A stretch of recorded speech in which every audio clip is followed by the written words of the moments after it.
Hi, this is Allison Kira with Allison Kira Organizing. Today, I wanted to talk to you about a necessary evil. Folding.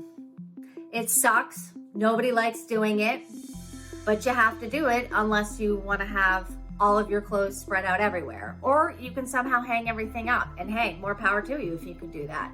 Luckily today, I'm going to teach you 4 different ways that you can fold. Choose which method is best for you. There's pluses and minuses that I'll go over with every one of them, but you might as well learn something that is going to make your life slightly easier. Stay tuned. Rolling.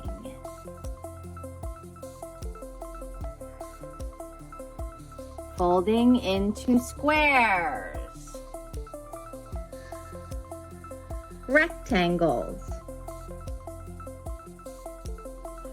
Tossing it in as is.